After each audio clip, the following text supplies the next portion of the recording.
भाई आप साहब आप उनका तो हम सर हम बोलेंगे कल नहीं ले लिए आज बोलेंगे फिर बोल नहीं नहीं क्या है सवाल क्या है? कल की मीटिंग में नहीं बोला। अरे देखिए, अगर भारतीय जनता पार्टी को इस देश के अंदर हराना है और तो हम समझते हैं कि कल जितने भी लोग वहां पर इकट्ठा हुए थे, जितने भी नेता वहां पर इकट्ठा हुए थे, उनसे ज्यादा अगर कोई भारतीय जनता पार्टी को इस देश के अंदर हराना चाहता है तो वो मजलिस इत्तेहादुल मुस्लिमीन है। और अगर आप एमआईएम को छोड़ के अगर कोई ऐसा एक गठबंधन बनाना चाह रहे हैं जिसके अंदर आपका लक्ष्य ये है कि बीजेपी को हराना है करके, तो वो कभी कामयाब नहीं होगा।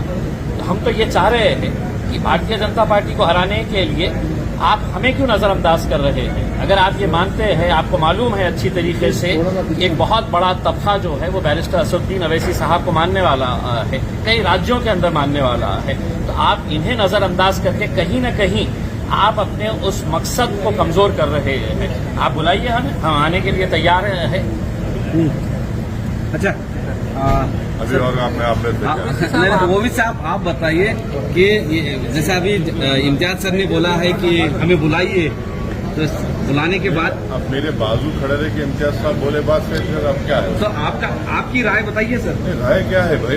मेरे पार्टी के नहीं, आपको क्यों बुलाया नहीं है? आपके ऊपर विश्वास नहीं है, ऐसा इनका कहना है क्या? को नहीं मालूम, आप उनसे पूछो। आपको अपेक्षाएं थी उन्होंने बुलाने की? मेरे को नहीं मालूम क्यों नहीं बुलाए या बुलाएंगे, मेरे को नहीं मालूम। और जब इम्तियाज साहब जो बात रखी है वो बात सीरियस है ना। ये आपका और महागठबंधन का एक ही मंशा है मोदी गवर्नमेंट को हराना, तो आप क्यों नहीं जाके रुजू हो सकते? क्यों नहीं जाके? आप जाके क्यों रुजू नहीं हो सकते? ये लोगों से दोनों का मंशा तो एक ही है ना, मकसद एक ही है। खुद होके क्यों नहीं जा सकते? अब ये बताइए, प्यासा कुएं का नहीं आता या कुआं प्यासे के बताता? ये सभी तो पैसे ही है ना सत्ता के। ऐसा कौन कुआ कौन? सबसे ज्यादा जब से भाजपा की सरकार बनी है, सबसे ज्यादा अगर किसी को मार्जिनलाइज किया गया, एलिनेट किया गया, सबसे ज्यादा डिस्क्रिमिनेशन किसी से हुआ तो वो दलित, आदिवासी और मुस्लिम समाज को किया गया। तो आप इसको भी तो देखो। आप आज सबसे ज्यादा अगर मॉब लिंचिंग होती है, सबसे ज्यादा अगर किसी के घर तोड़े जाते हैं, झूठे इल्जाम में किसी को उठा दिया जाता है, तो कौन है? कौन से समाज के लोग हैं? आपको बुलाना अगर एक आपको बीजेपी को हराने का है तो आपको एक एजेंडा बनाना पड़ेगा। क्या है वो? कैसे आगे बढ़ेंगे आप? सवाल मेरा नहीं है ना, सवाल असदुद्दीन ओवैसी का नहीं है। सवाल ये है कि आप इन चीजों पर गौर करो। सर, सब अपनी अपनी राय रख रहे हैं, आपकी क्या राय है बीजेपी को हराने के लिए? आपका क्या है? इसलिए जो 21 साल से नहीं हरा है वो यहाँ हरा दिए ना औरंगाबाद जनता ने। इससे बड़ा एग्जाम्पल क्या होगा आपको? कुछ दिन पहले प्रकाश अंबेडकर जी औरंगजेब के कब्र पर जाके आए, उसके बाद में बहुत बवाल हुआ पूरा महाराष्ट्र में। राजनीति एक बात सुनिए, मैं बाड़ा साहब की बहुत इज्जत करता था और करता रहूंगा। वो गए हैं, अब उसका और सब्सटेंशिएशन बाड़ा साहब खुद कर सकते हैं। वो खुद कर सकते हो, काबिल हैं अपनी बात रखने के लिए। पिछले कुछ दिन से महाराष्ट्र में इसी मुद्दे पर लेकर राजनीति चल रही है। कोल्हापुर या संगमनेर, इस जगह जो घटना घटी है, अभी ये मुद्दा सामने इलेक्शन के सामने ज्यादा आने वाला है, आ रहा है। हमारा बोलना ये है कि आप जो है, जैसा अनलॉफुल एक्टिविटीज प्रिवेंशन एक्ट का शेड्यूल है, उस शेड्यूल में 44 ऑर्गेनाइजेशन बैन है।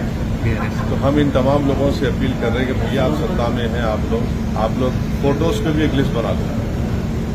ये फोटो जो रखेगा उसको जेल को भिजा देंगे यूएपीए में। फोटो की लिस्ट बना दो आप, अच्छा रहता ना। ये फोटो नहीं रखना चाहिए, गोडसे की रख सकते, आपके के रख सकते, मगर इनकी नहीं रख सकते या इनके रख सकते। आप एक फोटो की लिस्ट बना दो, अच्छा है ना? लिस्ट बना दो, उसको बोलो जो एक फोटो रखेगा उसको हम यूएपीए में डाल देंगे। क्या बोल सकते? कुछ प्लान है ऐसा लग रहा है क्या?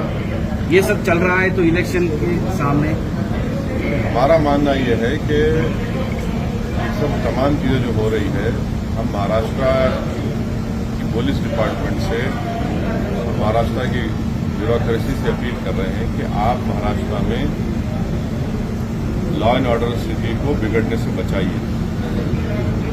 पॉलिटिकल पार्टी सत्ता में आएंगे, चले जाएंगे, मगर लॉ एंड ऑर्डर बरकरार रहना चाहिए।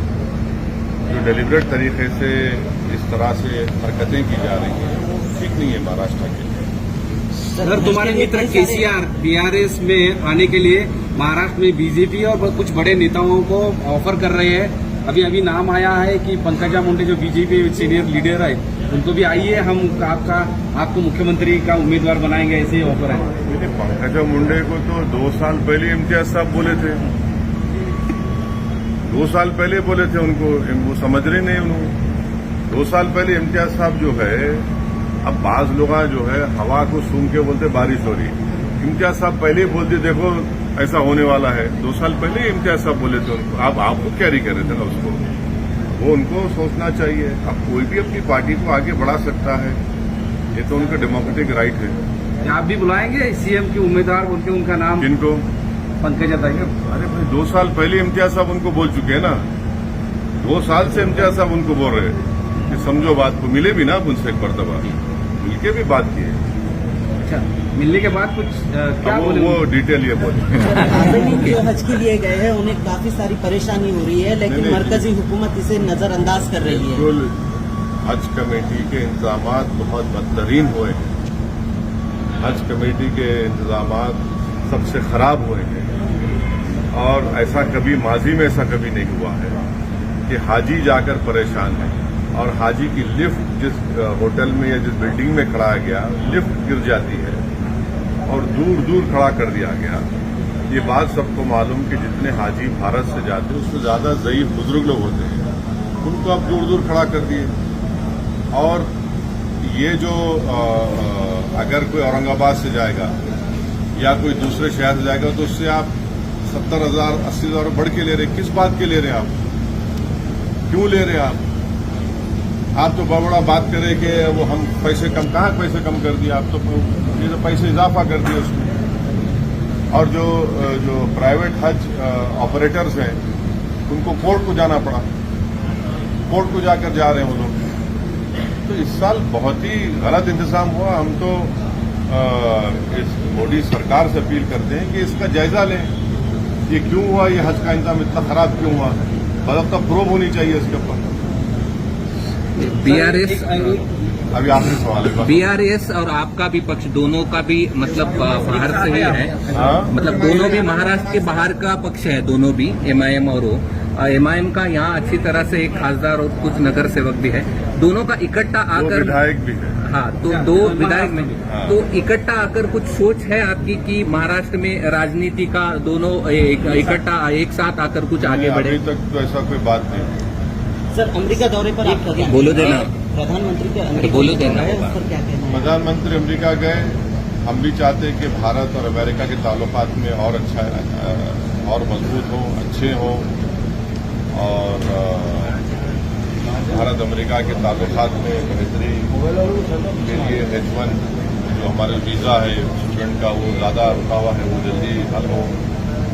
और वहाँ पर जो प्रधानमंत्री है तो अमेरिका के एक एक्स प्रेसिडेंट ने एक टीवी को इंटरव्यू देते हुए कहा, ओबामा ने, कि भारत में अल्पसंख्यक समाज मुसलमानों का जिस तरीके से उनको टारगेट किया जा रहा है वो भारत के हित में नहीं है, इससे भारत को नुकसान होगा।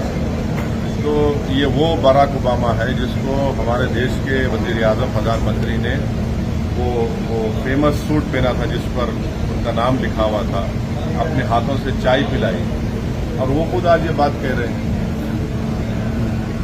और दूसरी बात ये कि भारत के प्रधानमंत्री ने 9 साल में उनके प्रधानमंत्री के टेन्योर में पहली मर्तबा, जैसा आज हम खड़े होकर आपके सवालात का जवाब दे रहे, वैसा उन्होंने सवाल लिया। वरना उन्होंने अक्सर क्या करते, अपने पसंद के एंकर्स को बुला के इंटरव्यू दे देते। तो कोई उनसे पूछता आपको आम खाए पसंद है क्या, कोई पूछता उनसे आपके लिए बटवा है क्या। तो उस सवाल जवाब में प्रधानमंत्री ने कहा कि भारत में डिस्क्रिमिनेशन नहीं किया जाता अल्पसंख्यक समाज मुसलमान से।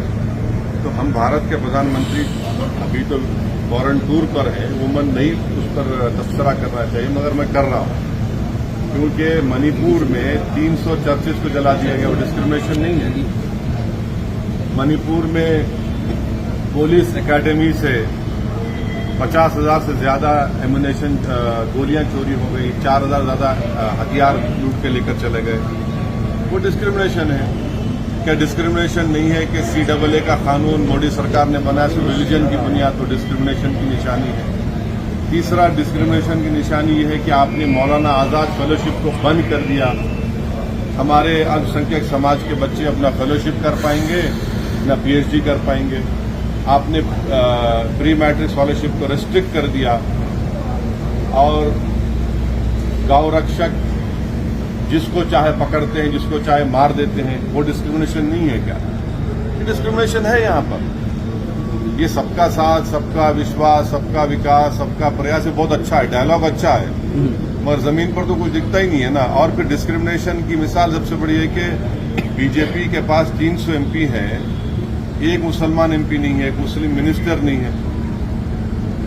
ये डिस्क्रिमिनेशन की मिसालें आपके सामने रख रहा हूं और हम उम्मीद करते हैं कि प्रधानमंत्री आप लोगों से खुल के बात करें ना।